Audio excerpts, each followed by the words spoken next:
नमस्कार, बहुत बहुत स्वागत है आपका एवन टीवी एमपीसीजी में। आइए बढ़ते हैं आज के खास खबरों की ओर। पंचायती महानिवारणी अखाड़ा ओंकारेश्वर के तत्वाधान में वरिष्ठ संतों की मौजूदगी में मां बगला देवी मंदिर का भूमि पूजन कार्यक्रम संपन्न। ओंकारेश्वर एक दिवसीय धार्मिक कार्यक्रम में संतों एवं प्रबुद्ध नागरिकों ग्रामीणों की उपस्थिति में मां बगला देवी मंदिर की स्थापना हेतु भूमि पूजन कार्य संपन्न हुआ। शुभारंभ किया गया, जिसके अंतर्गत संतों ने तीर्थ नगरी ओंकारेश्वर ग्राम पंचायत स्थापना में बगलामुखी देवी का भव्य मंदिर पूजन कार्यक्रम के तहत संबोधित करते हुए कहा, मां नर्मदा के दक्षिण तट पर मां बगलामुखी पीठ की स्थापना हेतु भव्य मंदिर एवं शक्तिपीठ का निर्माण स्वागत योग्य कदम है। सभी ने इसकी सराहना की। संतों का एवं उपस्थित पत्रकारों का भी संस्था अध्यक्ष भीमपुरी द्वारा सम्मान किया गया। कन्या पूजन, संतों का भोज भंडार एवं भूमि पूजन कार्य संपन्न हुआ। बिल्लोरा की 1 एकड़ भूमि पर बगलामुखी धाम का भूमि पूजन अक्षय तृतीया को संपन्न हुआ। 5 फीट ऊंचाई की रहेगी माता जी का विग्रह प्रतिमा। सिंहस्थ के पूर्व बगलामुखी धाम को पूर्ण करने का लक्ष्य रखा गया है। उपरोक्त जानकारी भीमपुरी महाराज द्वारा दी गई है। आदमी है, ब्राह्मण है और ये लगातार 50 वर्षों से तीर्थ नगरी में समाज के लिए और तीर्थ नगरी ओंकारेश्वर के विकास के लिए धारणा की मांग को करते हुए आ रहे हैं और अभी तक लगातार प्रयास कर रहे हैं। बगलामुखी वाराही जगमाए चरण शरण जगदम्बिकी की जय वेद साय करहु राज राजेश्वरी मातंगे दुखाए दंडन दुष्टन बांध के राख ले विजन जाए। श्री पीताम्बराय नमः, श्री बगलामुखी नमः।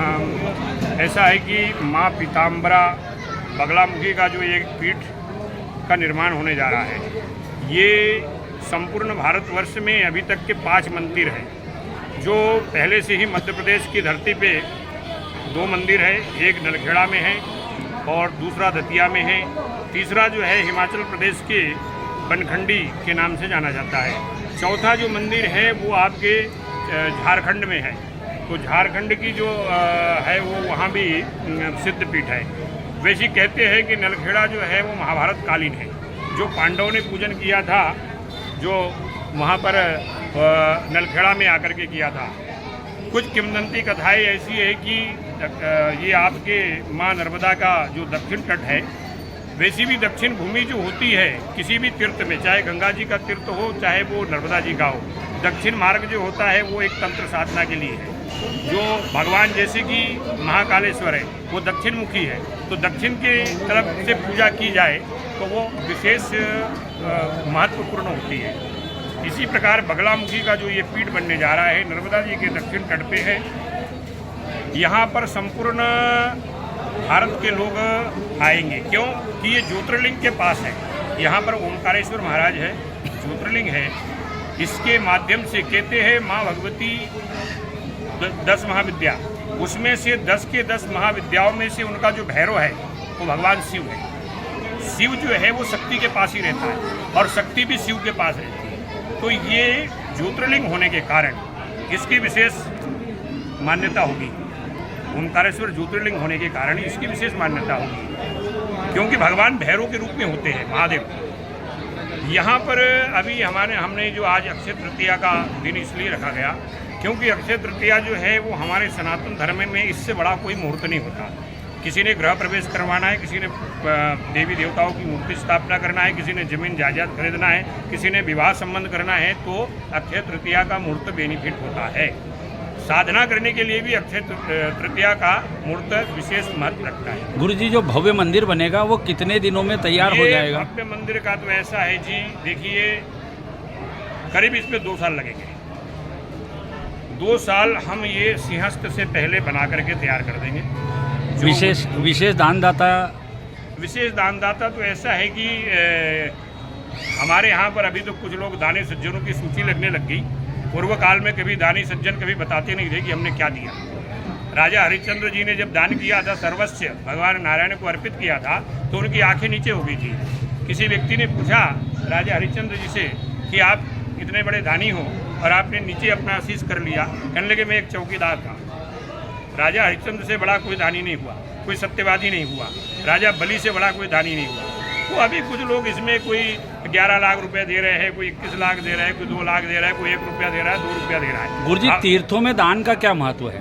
तीर्थों में ऐसा है कि तीर्थ पे दान किया हुआ सहस्त्र गुना होता है। 1 रुपया दान किया हुआ अगर किसी भी देवालय में जाकर के अगर दान करते हैं, आप अपने घर पे कोई श्रद्धालु आता है, ब्राह्मण साधु, तो वहाँ उसको रोटी खिलाते हैं या 1 रुपया देते हैं, तो उसका कम होता है। किसी माँ नर्मदा के तट पे या गंगा जी के तट पे या चारों धाम की यात्राओं में या ओंकारेश्वर महाराज के चरणों में कोई दान करता है तो वो सहस्त्र गुना होता है। दान की महिमा तो बड़ी हमारी वेदों में आया है। वेद के अंदर वर्णन है दानों का कि दान एक ऐसी चीज़ है कि वो हमारे को आने वाले समय के लिए भी हमारा अकाउंट में जमा हो जाता है। अगर हमने किसी को 1 रुपया दिया है, दान किसे कहते हैं? दान खाली पैसा को नहीं कहते।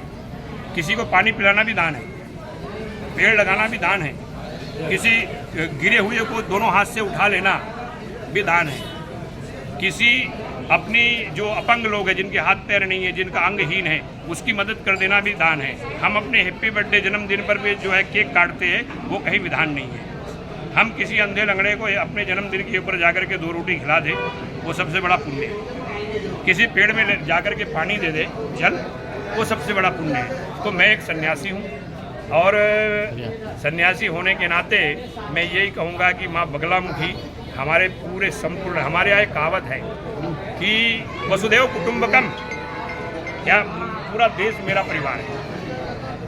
सन्यासियों के लिए तो पूरा देश ही परिवार है ना। वसुदेव कुटुंबक की बात करते हैं तो हमारे यहाँ पर हम सबको अपना परिवार मानते हैं। सब मेरी बेटियाँ हैं, सब मेरे बेटे हैं, मेरे भाई हैं, मेरे भतीजे हैं। ये पूरा देश भारत जो है वो परिवार में बना हुआ है। गुरुजी आपका परिचय? मेरा परिचय, मैं श्री पंचायती अखाड़ा महानिर्वाणी में सन्यासी बना। मैं 1984 में अपना घर छोड़ा था। मेरा जन्म स्थल भी मध्य प्रदेश के जिला बैतूल का है।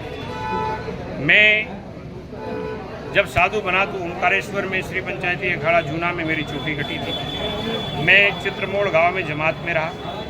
मैं 1992 में हरियाणा चला गया ओंकारेश्वर से, और फिर मैं महाकाल महंत प्रकाशपुरी जी, जो महाकाल मंदिर के महंत थे, उनका भी सानिध्य मुझे मिला। फिर हम लोग हरिद्वार में रहे, प्रयागराज में रहे। अभी पुनः यहाँ आपके नर्मदा के तट पे माँ भगवती का उस पर आ गए हैं। माँ ने हमें बुला लिया, नहीं हम वो देखते हैं शिवदयालपुरी जी। गुरुदेव आपका नाम बता दीजिए। मेरा नाम बाबा भीमपुरी। मंदिर बनने से पहले यहाँ 2 साल से नित्य बगलामुखी हवन चल रहा है। प्रतिदिन 2 वर्ष से बगलामुखी माता का हवन रात्रि को होता है। नित्य पूजन हवन चल रहा है। अब ये भूमि वैसी तो मां नर्मदा का ये दक्षिण तट है और वैसे भी ये संत साधनाओं के लिए